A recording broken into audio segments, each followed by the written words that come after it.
پچھلی ایپیسوڈ میں. تو اسی کی ایک ایکسٹینشن یہ بات کے طور پہ کرنا چاہوں گا کہ جب سے طالبان اگست کے مہینے میں پاور میں واپس آئے ہیں اس کے بعد سے افغانستان میں ہونے والی سب سے بڑی کانفرنس ہے جس نے افغانستان کے مفاد کو، افغان حکومت کے مفاد کو، افغان عوام کے مفاد کو دنیا کے سامنے رکھا ہے. یاد رہے کہ جب سے طالبان اقتدار میں آئے ہیں اگست 15 تاریخ سے، اس کے بعد سے امریکہ اور دنیا کی دیگر بڑی طاقتوں کی طرف سے امداد اور اثاثے یعنی ایڈز اور ایسٹس تقریباً کئی بلین ڈالرز کے امداد اور اثاثے وہ منجمد کر دیے گئے تھے. کیوں؟ کیونکہ یہ قوتیں سوچ رہی تھی کہ افغانستان میں طالبان کے آنے کے بعد ایک انسانی بحران جنم لے سکتا ہے، لہٰذا یہ امداد اور یہ اثاثے انہیں منجمد کر دیا جائے. واپس آتے ہیں اسلام آباد پہ. جی، اسلام آباد نے جو کر کے دکھایا ہے پوری دنیا کو، اس کی نظیر آپ کو دنیا میں نہیں ملتی اور مستقبل قریب ماضی قریب میں تو بالکل ہی نہیں ملتی. بالکل ایسا ہی ہونی قابل تعریف ہے جو کہ جتنی بھی اتھارٹیز ہیں جو کہ اس میں انوالو تھی اس کانفرنس کو کامیاب بنانے میں، وہ ان کی جو وہ قابل بالکل تعریف ہیں. لیکن انیب آپ کیسا دیکھ رہے ہیں 41 سال بعد جو ہے یہ پاکستان اس کانفرنس کو اس نے ہوسٹ کیا اور کلیدی کردار جو خارجہ پالیسی ہے ہماری پاکستان کی اس نے ادا کیا. 41 سال بعد آپ اس کو آپ کیسا دیکھ رہے ہیں، کیسا پایا آپ نے؟ بڑا اچھا سوال ہے تیمور. اس پہ اسلام آباد کا کریڈٹ بنتا ہے، پاکستان کی ریاست کا کریڈٹ بنتا ہے، حکومت پاکستان کا کریڈٹ بنتا ہے جی کہ اس وقت جب دنیا افغانستان کو سائڈ لائن کر رہی ہے، کارنر کر رہی ہے، کنارہ کش کر رہی ہے، وہاں ایک ذمہ دار ہمسایہ ملک کے طور پہ پاکستان نے دنیا کو بتایا ہے کہ یہ مناسب وقت نہیں ہے. اگر آپ یہاں سے اپنے مفادات وابستہ کر رہے ہیں جی تو ان لوگوں کے کچھ حقوق ہیں جو کہ ہم نے بالعموم ادا کرنے ہیں. اگر آپ انہیں ادا کرنے سے تھوڑی سی بھی روگردانی کریں گے تو کل اگر کوئی انسانی المیہ یہاں جنم لیتا ہے، ایک بحران جنم لیتا ہے، تو پھر آپ بھی برابر کے ذمہ دار ہوں گے. یہ وہ فارن پالیسی ہے ریاست پاکستان کی جس پہ کریڈٹ دینا بنتا ہے. بالکل. تو یہ جو پاکستان نے کر کے دکھایا تیمور، جی یہ تاریخ میں نہ کسی نے کیا ہے اور آگے بھی اس کے امکانات بہت کم ہیں.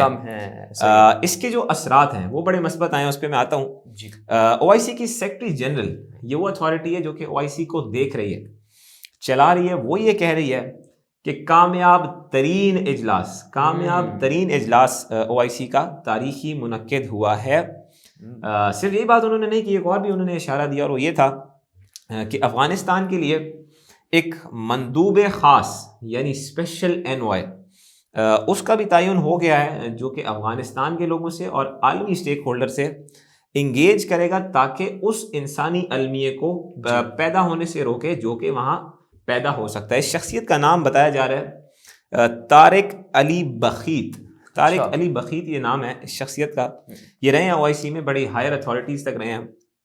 یہ اب وہ شخصیت ہے جو کہ اسپیشل انوائے کے طور پہ سامنے آ رہی ہے اور او آئی سی کے معاملات کو اب افغانستان کی روح سے آگے لے کے چلے گی. آپ نے جب بات کی پاکستان کی، اس پہ صرف یہی جملہ کہنا چاہوں گا تیمور کہ اسلام آباد از بیک ٹو بزنس. اسلام آباد واپس آیا ہے.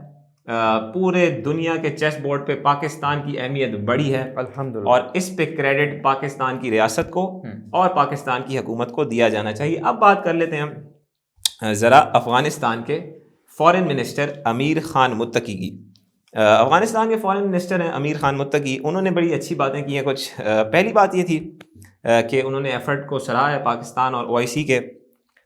اس کے ساتھ ساتھ وہ سیٹسفائیڈ ہیں اس کانفرنس سے، بہت سیٹسفائیڈ ہیں، بہت سیٹسفائیڈ ہیں. وہ یہ کہہ رہے ہیں کہ افغانستان کی جو حکومت آئی ہے طالبان کی، جی اس نے پورے علاقے پورے افغانستان پہ کنٹرول سنبھال لیا. اسے ریکگنائز کیا جانا چاہیے، اسے اب ریکگنائز کیا جانا چاہیے. ہم یہ حق رکھتے ہیں، وہ یہ کہتے ہیں کہ ہم یہ حق رکھتے ہیں کہ ہمارے دنیا کے ساتھ سفارتی تعلقات بحال ہوں. بالکل. اور وہ یہ بھی کہہ رہے ہیں کہ ہم آپ کی بات سننے کو تیار ہیں، آپ کے جو مطالبات ہیں، جو کنسرنز ہیں وہ ہمیں بتائیں، ہم سننے کو تیار ہیں. اس کے علاوہ انہوں نے یہ بھی مطالبہ کیا ہے کہ تمام او آئی سی ممبران وہ کابل میں اپنی ایمبیسیز کو دوبارہ کھولیں تاکہ تعلقات کو ایک نئے درجے پہ لے کے جایا جا سکے. ہم سلائیڈ اپنی اسکرین پہ چلا رہے ہیں. ورلڈ پریس کی ٹریبیون پاکستان سے لکھ رہا ہے کہ سعودی Arabia hails Pakistan's role in Afghan situation. اسی طرح ٹریبیون لکھ رہا ہے کہ OIC chief terms moot on Afghanistan a great success. اسی طرح الجزیرہ کہہ رہا ہے کہ Pakistan warns of consequences from Afghan economic meltdown. پھر عرب نیوز کہہ رہا ہے کہ OIC countries pledge fund to starve off Afghanistan chaos. Break میں کچھ وقت ہے تیمور؟ جی پلیز آپ کنٹینیو کیجیے. پازیٹیو ریزلٹس کی اگر ہم بات کریں تیمور، مثبت اثرات جو کہ اس کانفرنس نے چھوڑے ہیں، ان میں سب سے پہلا اثر تو یہ تھا کہ وہ طالبان جنہیں ایک نفرت کی نگاہ سے دیکھا جا رہا ہے، پاکستان نے ان طالبان کو دنیا کے ساتھ میز پہ لا کے بٹھا دیا ہے، نمبر 1. دوسری بات، اس کانفرنس کے اختتام پہ ایک بات سامنے آئی اور وہ یہ تھی کہ ایک انسانی فنڈ، افغان انسانی فنڈ یعنی افغان ہیومینیٹیرین فنڈ، اس کی بنیاد رکھ دی جائے گی اسلامک ڈیولپمنٹ بینک کے اشتراک سے، اور اسے 2022 کے پہلے سہمائی میں آپریشنل بھی کر دیا جائے گا، جس کا مقصد یہ ہوگا کہ وہ ان فنڈز کو جو کہ عالمی لیول پہ اس افغان ہیومینیٹیرین فنڈ میں جمع کرائے جائیں گے، انہیں چینلائز کرے گا افغانستان کی گراس روٹس پہ. تو یہ بھی ایک بہت اچھی چیز جو کہ پھر پاکستان کی کریڈٹ میں آتی ہے. تیسری چیز جو کہ سب سے بڑا کریڈٹ ہے وہ یہ کہ دوحہ ڈائیلاگ ٹرمپ نے کوشش کی کرانے کی. زلمے خلیل زاد بہت مصروف رہے لیکن اس سے کچھ چیز نکل کے سامنے نہیں آ سکی. پھر ایران نے بھی کوشش کی. خطے کے مختلف ممالک ہیں جو کہ کوشاں رہے کہ افغانستان کو کچھ بڑا کانکریٹ کر کے دے سکیں، لیکن پاکستان نے ایک دفعہ دکھایا ہے کہ آپ نے جب کچھ کرنا ہوتا ہے تو آپ کیسے کرتے ہیں. دنیا کی بڑی طاقتیں جس میں سے ایک امریکہ ہے، بالکل اس نے کوشش کی دوحہ ڈائیلاگ چلانے کی، نہیں چلا سکے. پاکستان ایک اجلاس کرتا ہے اور اسے دنیا اس طرح چلاتی ہے. پریس کی ہم خبریں اپنی سلائڈ پہ چلا رہے ہیں. تو دکھایا ہم نے جو کہ سب سے بڑی اکمپلشمنٹ ہے وہ یہ ہے کہ کام کرتے ہیں تو ایسے کرتے ہیں. صحیح. چوتھی بات جو کہ بڑی پازیٹیو اور وہ یہ ہے تو خطرہ ہی پورے خطے کے لیے خطرہ ہے، داعش، القاعدہ، تحریک طالبان پاکستان اور ایسٹ ترکستان اسلامک موومنٹ. یہ بھی ایک بہت بڑا خطرہ ہے. طالبان سے بھی یہ گزارش کی گئی ہے کہ آپ کے لیے ہم اتنا کچھ کرنے جا رہے ہیں تو آپ سے بھی کچھ ہمیں درکار ہے. صحیح. اور وہ یہ ہے کہ آپ پوری کوشش کریں، کانکریٹ سٹیپس اٹھائیں داعش کے خلاف، القاعدہ کے خلاف، تحریک طالبان پاکستان کے خلاف اور ایسٹ ترکستان اسلامک موومنٹ کے خلاف. تو یہ وہ پازیٹیو ریزلٹس ہیں، مثبت اثرات ہیں جو کہ اس کانفرنس سے سامنے آئے ہیں. ایک روشنی کی کرن ابھری ہے اور امید کرتے ہیں کہ اس کی کرنیں پورے کے پورے افغانستان کو مستفید کر سکے. دوسری کیا خبر ہے تیمور؟ دوسری خبر یہ ہے کہ ٹیررسٹ اٹیکس جو ہوئے ہیں کراچی اور کوئٹہ میں، آپ نے ایک افسوسناک کی خبر ہے ایک خوشی کی خبر کے بعد، تو آپ اس کو کیسا دیکھ رہے ہیں؟ یہ جو 2 ٹیررسٹ اٹیک ہوئے ہیں، بس کوئکلی آپ اس کو وائنڈ اپ کریں. اور شوکت ترین صاحب جو اپوائنٹ ہوئے ہیں سینیٹر، اس کے حوالے سے آپ کے پاس تیمور دیکھیں، پاکستان نے تو دہشت گردی کو بڑے پیمانے پہ شکست دی ہے جی، اور یہ جو شکست ہم نے دی ہے اسے دنیا سراہتی ہے. اس کی مثال، اس کی نظیر، اس کی روداد آپ کو کہیں دنیا کے دیگر خطوں میں نہیں ملتی. صحیح. اور اس کا کریڈٹ آپ کو دینا چاہیے اپنی افواج کو، بالکل، اپنی پولیس کو، اپنی پیراملٹری فورسز کو، اپنے تمام سیکیورٹی اداروں کو. صحیح. یہ کریڈٹ دینا چاہیے. مگر کہیں نہ کہیں کچھ واقعات ایسے ہوتے رہتے ہیں جو کہ ہمیں بتاتے رہتے ہیں کہ ہم اب بھی پوری طرح دہشت گردی کے اس ناسور پہ قابو نہیں پا سکے. اسی طرح کے 2 واقعات اب سے 2 روز پہلے کراچی اور کوئٹہ میں پیش آئے. اللہ تعالیٰ رحم کرے ان لوگوں پہ جو زخمی ہوئے اور جن کی ہلاکتیں ہوئیں، جو جاں بحق ہوئے، ان کے درجات بلند فرمائے. مگر ہم کوشش کر رہے ہیں وہ اس طرح کہ ہم نے کوشش کی ہے اور آپریشنز اب بھی جاری و ساری ہیں. اب سے کوئی چند گھنٹے پہلے کی خبر ہے کہ انٹیلیجنس بیسڈ آپریشنز اور کلیئرنس آپریشنز کے نتیجے میں نارتھ وزیرستان یعنی شمالی وزیرستان اور باجوڑ، ان 2 علاقوں میں افغانستان کے قریبی علاقے ہیں، ادھر پاکستان نے انٹیلیجنس آپریشن انجام دیے اور 3 دہشت گرد ہلاک کیے ہیں. صحیح. ایک دہشت گرد ان میں سے اتنا امپورٹنٹ تھا کہ یہ بیان ہو رہا ہے کہ یہ تحریک طالبان پاکستان کے لیڈر مولوی فقیر محمد کے بہت قریبی ساتھیوں میں سے ایک تھا. وہ مولوی فقیر محمد جو اب سے ایک ہفتہ پہلے افغانستان میں ہونے والے ڈرون اٹیک کو سروائیو کر کے بھاگے ہیں. تو یہ چیز ہے جو کہ اللہ تعالیٰ رحم کرے پاکستان پہ بھی اور پورے خطے پہ. تیسری خبر جو آپ نے تذکرہ کیا شوکت ترین صاحب کی. ہاں جی، شوکت ترین صاحب بطور سینیٹر منتخب ہو گئے ہیں. ہم یہ بات مہینہ پہلے کر چکے ہیں کہ سینیٹر منتخب ہونے کے امکانات ہیں. مبارک ہو شوکت ترین صاحب کو. اب مشیر خزانہ سے شوکت ترین صاحب عنقریب وزیر خزانہ بننے جا رہے ہیں. زبردست زبردست. ٹھیک ہے. تو یہ ناظرین ابھی اس سیگمنٹ میں یہ خبریں ہم نے ہائی لائٹ کی ہیں. تو ایک بریک کا وقت ہو گیا. یہاں پر ناظرین OIC کانفرنس میں جو ہے افغانستان کا جو قصہ ہے وہ تو سر فہرست تھا، لیکن یہاں پر یہ بات میں آپ کو بتاتا چلوں کہ جو سوورینٹی ہے کسی بھی ملک کی، اس پر اگر سوالیہ نشان اٹھایا جاتا ہے تو پھر ری ایکشن ہمیں دیکھنے کو ضرور ملتا ہے. ناظرین ایک بریک لیتے ہیں یہاں پہ، بریک کے بعد واپس آتے ہیں.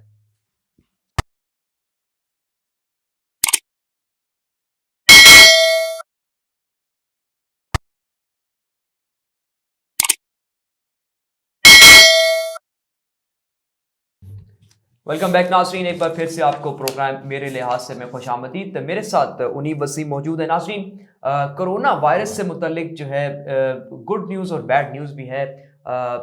جانیں گے ہم اپنے اینالسٹ سے کہ وہ کیا خبریں لے کر آئے ہیں کرونا ویکسین کے حوالے سے. اس کے علاوہ ناظرین بات کرتے ہیں، ترکی سے خبر شامل کرتے ہیں، دہشت گردی کے امکانات کو کم کرنے کے لیے ترکی کی جو انتظامیہ ہے وہ اس وقت سرگرم ہے، اور جو اس میں مبینہ طور پر جو لوگ اس میں ملوث ہیں ان کو انہوں نے اریسٹ کر لیا. اس سے متعلق مزید کیا خبریں جانتے ہیں اپنے اینالسٹ انیب وسیم کی جانب. بڑھتے ہیں. معذرت انیب، یہ بتائیے کہ ویکسین سے ریلیٹڈ آپ کے پاس کیا خبریں ہیں، کیا بیڈ نیوز ہے اور کیا گڈ نیوز ہے؟ تیمور، ویکسین جب سے دریافت ہوئی ہے کرونا وائرس کی، تب سے ہی لوگوں نے اس کے حق میں اور اس کے خلاف کئی باتیں کی ہیں، سامنے آتی رہی ہیں، ہم پڑھتے بھی رہے ہیں میگزینز میں، ٹیبلائڈز میں، اخبارات میں. صحیح. ریسنٹ کچھ ڈیولپمنٹس ہیں جن کا آج اس نشست میں تذکرہ کرنا چاہوں گا. ایک بری خبر ہے ویکسین سے ریلیٹڈ ہی، اور ایک اچھی خبر ہے ویکسین سے ریلیٹڈ ہی.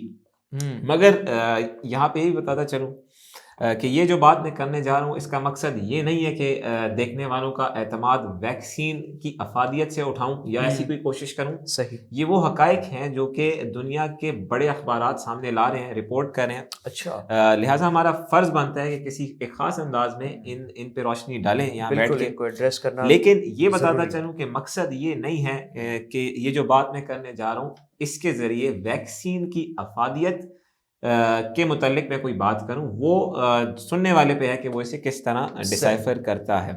ایک مرض ہے تیمور جسے کہتے ہیں مایوکارڈائٹس.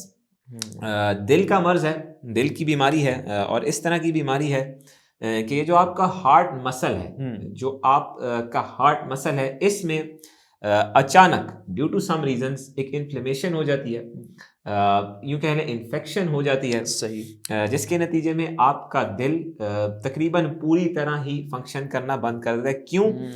کیونکہ اس انفلیمیشن کے نتیجے میں جو کہ مایوکارڈائٹس کا مرض لاحق ہونے کے بعد ہوتی ہے، اس میں آپ کا دل ایک ایسی حالت میں ہوتا ہے کہ وہ خون کا بہاؤ اس طرح نہیں کر سکتا جس طرح سے کرنا چاہیے. یعنی جو پمپ کرنے کی صلاحیت ہے دل کی، قلب کی، خون کو پمپ کرنے کی صلاحیت ہے، وہ مایوکارڈائٹس کا مرض لاحق ہونے کے بعد بڑی حد تک ریڈیوس ہو جاتی ہے. اور جب خون گردش نہیں کر پاتا تو آپ اندازہ لگا سکتے ہیں کہ دل کس قدر کمزور ہو جاتا ہے. اور جب دل کمزور ہو جاتا ہے تو خون کا بہاؤ جسم کے مختلف اعضاء میں نہ ہونے کی وجہ سے آپ کے جسم پہ کیا کیفیت طاری ہو سکتی ہے. اس کے نتیجے میں بالکل اس کے نتیجے میں آپ ایز این انڈیویجول کولیپس کر سکتے ہیں اور آپ کی موت ہو سکتی ہے. ایک بڑا کاز، ایک بڑی وجہ اس مرض کی یہ ہو سکتی ہے تیمور کہ آپ نے کوئی ماضی میں ایسی ڈرگ لی ہو، ایسی دوا لی ہو جس کے نتیجے میں آپ کا ہارٹ مسل اس طرح رسپونڈ کرے کہ اس میں انفیکشن پیدا ہو جائے. اب آتے ہیں کہانی کی دوسری طرف. فائزر ایک بڑا امریکی دوا ساز ادارہ ہے جس نے دا بایو این ٹیک فائزر ویکسین کے نام سے اپنی ویکسین جاری کی تھی کووڈ-19 کی. نیوزی لینڈ چلتے ہیں ذرا، نیوزی لینڈ کا ایک احوال لے کے آتے ہیں. پیر کے روز تیمور نیوزی لینڈ کے ایک شہر میں ایک کیس رپورٹ ہوا. 26 سالہ نوجوان، اس سے مایوکارڈائٹس کے وجہ سے ہسپتال میں ایڈمٹ کیا گیا اور چند گھنٹے بعد ہی اس کی موت ہو گئی۔ مایوکارڈائٹس صرف بات یہاں تک نہیں رکتی، اصل کہانی شروع ہوتی ہے جب اس کی میڈیکل رپورٹس دیکھ کے یہ اندازہ لگایا جاتا ہے کہ اس شخص نے، اس 26 سالہ نوجوان نے جو کہ ابھی جوانی کے ایام میں ہے، اس نے فائزر ویکسین کی پہلی ڈوز اب سے 2 ہفتہ پہلے لی تھی۔ اچھا، اس ویکسین کی ڈوز لینے سے پہلے کی جو اس کی میڈیکل ہسٹری ہے اس شخصیت کی جس کی موت ہوئی ہے، وہ کوئی ایسی چیز نہیں بتا رہی کہ دل کا مرض لاحق ہو، یعنی اس بات کو قوی امکان بخشا جا رہا ہے کہ مایوکارڈائٹس لاحق ہونے کی وجہ اس 26 سالہ نوجوان کو وہ صرف اور صرف فائزر ویکسین کا پہلا شاٹ تھی۔ یہ بات فائزر تک پہنچی اور فائزر نے اسے اینالائز کیا۔ وہ کہہ رہے ہیں کہ ہم نے اس 26 سالہ نوجوان کی میڈیکل رپورٹس کو اینالائز کیا، مگر ہم یہ بات نہیں کہہ سکتے کہ ویکسین بینیفیشل نہیں ہے۔ ویکسین کے جو مثبت اثرات ہیں وہ اس سے پیدا ہونے والے رسک سے اب بھی بڑے ہیں۔ ظاہر ہے پوری دنیا میں استعمال ہو رہی ہے، اور نیوزی لینڈ میں کیس آیا۔ یاد کراتا چلوں کہ اسی سال اگست میں نیوزی لینڈ میں ہی اسی طرح کا ایک کیس، جو ایک 13 یا 14 سالہ کوئی لڑکی تھی، اس میں بھی ایک اسی طرح کا سملر کیس آیا تھا، اور اسے بھی مایوکارڈائٹس کا ہی مرض لاحق تھا، اور فائزر ویکسین کے استعمال کے بعد ہی لاحق ہوا تھا۔ یہ خبر دے رہا ہے رائٹرز، CNBC اور نیوزی لینڈ سے RNZ۔ ہم سلائیڈ اپنی اسکرین پہ چلا رہے ہیں جی۔ تو اس نے فائزر ویکسین جو کہ بڑی مثبت ویکسین بن کے سامنے آئی تھی، اس کی افادیت پہ سوال اٹھا دیے ہیں، نمبر 1۔ دوسری ایک اچھی خبر بھی ہے تیمور، اور وہ آ رہی ہے ماڈرنا کی طرف سے۔ ماڈرنا بھی ایک امریکی دوا ساز ادارہ ہے جس نے اپنی ویکسین لانچ کی تھی۔ اومیکرون ویریئنٹ آپ کو پتہ ہے اس نے بڑی کنسرن دنیا میں ایکوائر کی ہوئی ہے، کافی پریشانی ہے دنیا کے مختلف خطوں میں اومیکرون ویریئنٹ کے حوالے سے، مگر کوئی ایسی ویکسین جو کہ خاص اومیکرون اسپیسیفک ہو، اومیکرون کو ٹارگٹ کرتی ہو، وہ اب تک دریافت نہیں ہوئی، ایجاد نہیں ہوئی۔ مگر ماڈرنا کہہ رہا ہے کہ اگر کسی شخص نے ہماری 2 ڈوزز لگوائی ہیں اور اس کے بعد وہ بوسٹر ڈوز لگواتا ہے تو اس کے اندر اینٹی باڈیز اتنی بن جاتی ہیں کہ وہ اومیکرون کو بھی ایکوائر کرنے سے بچ سکتا ہے۔ ماڈرنا کہہ رہا ہے کہ 2 ڈوز کا کورس تو بہت اچھا ہے، اگر آپ نے کیا ہے تو مناسب مقدار میں آپ کے جسم میں قوت مدافعت بن چکی ہوگی، اینٹی باڈیز بن چکی ہوں گی۔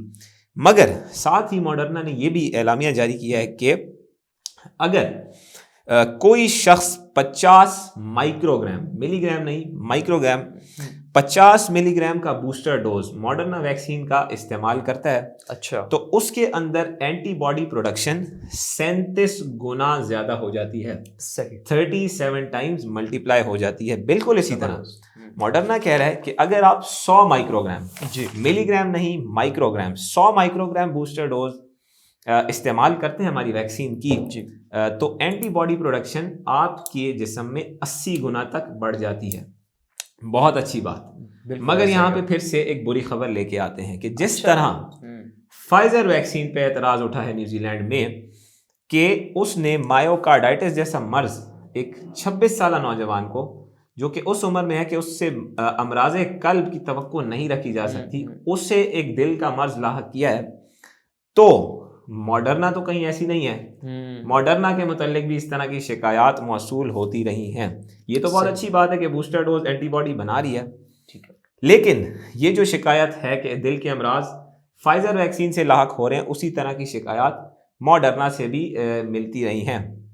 انڈین ایکسپریس کو میں کوٹ کرتا چلوں جو کہ یہاں کہہ رہی ہے کہ ماڈرنا نے یہ بات کی ہے کہ ان کی ویکسین کی بوسٹر ڈوز اومیکرون کے خلاف مؤثر ثابت ہو سکتی ہے۔ تیسری کیا خبر تھی تیمور جو آپ نے اچھا، ایک تیسری خبر جو تھی، ہمیں اس پر جانے سے پہلے ایک سوال ہے میرا آپ سے، وہ کورونا سے ریلیٹڈ، جو آپ نے ابھی فائزر کا ذکر کیا کہ اس کی افادیت پر جو ہے سوالیہ نشان اٹھا دیا گیا نیوزی لینڈ میں، اور ماڈرنا جو ہے ویکسین ہے اس کے حوالے سے بھی ایسے کیسز، لیکن یہ جو کیسز ہیں یہ بڑے آڈ کیسز ہیں، ہمیں کم دیکھنے کو ملتے ہیں۔ آپ سمجھتے ہیں کہ جو ڈیتھ ہوئی ہے نیوزی لینڈ میں ایک 26 سالہ نوجوان کی، آپ یہ سمجھتے ہیں کہ اس میں جو ہے شاید اس کو ایسی ایک ڈیزیز ہو جو کہ اس نے پہلے نہ کبھی چیک کرائی ہو، تو اس کی وجہ سے اس کی اس میں ڈیتھ ہوئی ہو, جی. فائزر اور ان کا جس میں رول نہ ہو شاید. جی. آپ کیسا دیکھتے ہیں؟ آپ کی بات درست ہو سکتی ہے تیمور, لیکن اس میں ہم پھر یہی کہ ٹیکنیکل جو لوگ ہیں ان کی رائے کو لے لیتے ہیں. صحیح. جیسا کہ میں نے کہا کہ فائزر نے on the basis of his medical reports یہ بات کی ہے,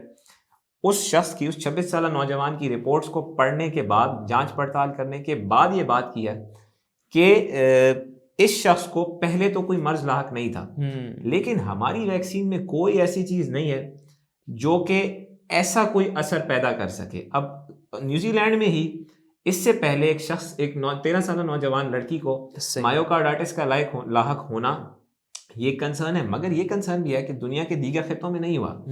یقیناً اس کا تعلق نیوزی لینڈ کے سماج سے, ان کی اطراف سے, خوراک سے, ہوا سے, موسم سے آپ لگا سکتے ہیں, اور اس ماحول سے لگا سکتے ہیں جس میں وہ شخصیات پروان چڑھتی ہیں. اور کیونکہ کامن یہ بات ہے کہ 2 شخصیات کو جن کی عمر ایسی نہیں ہے کہ انہیں دل کے امراض لاحق ہو سکیں, انہیں مایوکارڈائٹس لاحق ہو رہا ہے, تو یہ فائزر پہ سوال اٹھانا میرا خیال ہے زیادتی بھی ہے. لہٰذا اسی لیے میں نے کہا کہ ہماری بات کو سننے کے بعد سننے والا اپنی بساط کے مطابق گیج کرے کہ ویکسین کی کیا افادیت ہے اور کیا نہیں ہے. صحیح, درست. اس کے علاوہ ترکی سے خبر شامل کر لیتے ہیں. انہیں ترکی میں جو ہے دہشت گردی کے امکانات پر جو ترکی کی انتظامیہ ہے اس نے ایک بڑا ایکشن لیا ہے, اس نے اریسٹ کیے ہیں کچھ لوگوں کو. تو آپ اس کو کیسا دیکھ رہے ہیں, کیا خبریں ہیں؟ جی تیمور, آپ اس سفر میں میرے سب سے پرانے ساتھی رہے ہیں اور آپ کو معلوم ہے کہ ترکی کو میں کتنا ایکسٹینسولی ڈسکس کرتا ہوں. دنیا کے سب سے اہم خطوں میں سے ایک یہ ملک ہے جس کے صدر رجب طیب اردگان نے اس علاقے کو, اس ملک کو ایک نئی معراج بخشی ہے, اور وہ ایک امپورٹنٹ فورس ہیں آج کے مسلم ورلڈ کی, مسلم امت کی ایک امپورٹنٹ فورس, بڑی شخصیت ہیں. مگر ان کا یہ بڑی شخصیت کے طور پہ ابھرنا, یہ دنیا کی کئی قوتیں ہیں جنہیں ایک آنکھ نہیں بھاتا. یہی وجہ ہے کہ ترکی کا امن, ترکی کی سلامتی, اسے سبوتاج کرنے کی ہر نئی کوشش کی جاتی ہے, ہر ممکن کوشش کی جاتی ہے. یہ بھی میں کہتا رہا ہوں, آپ میرے ساتھ رہے اس سفر میں, بڑی تفصیل سے, بڑے تواتر کے ساتھ میں کہتا رہا ہوں کہ القاعدہ کہیں موجود ہے, داعش اس پورے خطے میں ایک بڑی فورس کے طور پہ موجود ہے. صرف یہی نہیں بلکہ ان سے نکلنے والے اسپلنٹر گروپس جو کہ بظاہر چھوٹے ہیں مگر ایک بڑا امپیکٹ رکھتے ہیں, وہ بھی یہاں موجود ہیں. تو اسی کی ایک نئی کڑی آج میں یہاں اپنے ناظرین کے سامنے رکھنے جا رہا ہوں. وہ یہ ہے کہ ترکی نے اپنے 8 مختلف اضلاع میں آپریشنز انجام دیے ہیں, کاؤنٹر ٹیررزم, انسداد دہشت گردی آپریشنز انجام دیے ہیں. صحیح. 2 اہم ترین شہر ہیں جن میں سے ایک انقرہ ہے اور دوسرا استنبول. انقرہ تو ظاہر وفاقی دارالحکومت ہے, اس کی ایک اہمیت ہے, اور استنبول کی ایک تاریخی اہمیت ہے. تو یہ 2 اہم ترین شہر ہیں ترکی کے, مگر آپ اندازہ لگائیں کہ ان 2 اہم ترین شہروں میں داعش اور القاعدہ, ان کا ایک بڑا نیٹ ورک ایکٹیو تھا جسے ترکی نے حراست میں لیا ہے. ان دونوں شہروں سے تقریباً 22 کے قریب دہشت گرد حراست میں لیے گئے ہیں. 13 کا بیان ہو رہا ہے کہ وہ انقرہ سے حراست میں لیے گئے ہیں, اور 9 استنبول سے حراست میں لیے گئے ہیں. ٹھیک ہے. ان کے لنکس اسٹیبلش کیے جا رہے ہیں القاعدہ اور داعش سے. یہاں یہ بھی بتاتا چلوں کہ ترکی اور داعش کا ایک خاص تعلق ہے تیمور. اچھا. اور اس کو سمجھے بغیر آپ اس پوری کڑی کو نہیں سلجھا سکتے. وہ تعلق ہے, ایک بڑی انٹرسٹنگ سٹوری ہے, چھوٹی سی آپ کو سناتے ہیں. ترکی نے انسداد دہشت گردی آپریشنز لانچ کیے ہیں داعش کے خلاف, خاص و خاص داعش کے خلاف. اس کی وجہ یہ ہے تیمور کہ ابو بکر البغدادی جو کہ ایک ہارڈ کور ٹیررسٹ مانا جاتا ہے تھا, کیونکہ اب وہ زندہ نہیں ہے. ایک ہارڈ کور ٹیررسٹ تھا ابو بکر البغدادی, جو کہ داعش کا سربراہ بن کے ابھرا 2014 کے جون میں. 2021 مئی میں ترکی نے ایک داعش کا ٹیررسٹ, ایک دہشت گرد حراست میں لیا تھا. اسے بیان کیا جا رہا تھا کہ یہ وہ شخص ہے جو کہ ابو بکر البغدادی کے لیے رائٹ ہینڈ کا کام انجام دیتا تھا, یعنی اس ہارڈ کور ٹیررسٹ کا دایاں بازو تھا. اتنی امپورٹنٹ شخصیت کو ترکی نے حراست میں لیا تھا اپنی سرزمین سے. ابو بکر البغدادی جو کہ داعش کا سربراہ تھا, 2014 میں سامنے آیا. اسے شام میں 2019 میں ہونے والے ایک امریکی آپریشن میں مارا گیا مبینہ طور پہ. صحیح. رپورٹس یہ کہتی ہیں تیمور, انٹرسٹنگ سٹوری سنیں, رپورٹس یہ کہتی ہیں کہ ابو بکر البغدادی کی انٹیلیجنس جس ملک نے دی, اس ملک کا نام ہے ترکی. یعنی ترکی کی انٹیلیجنس تھی جس نے ایک کلیدی کردار ادا کیا امریکہ کو بتانے میں کہ ابو بکر البغدادی شام کے فلانی جگہ میں چھپا ہوا ہے. اچھا. اور ترکی نے انٹیلیجنس کیسے دی؟ اس ڈیٹینی کے ذریعے، اس شخصیت کے ذریعے جو کہ بطور رائٹ ہینڈ ابو بکر البغدادی کے لیے کام کرتا رہا تھا، اور ترکی اسے اریسٹ کرنے جا رہا تھا.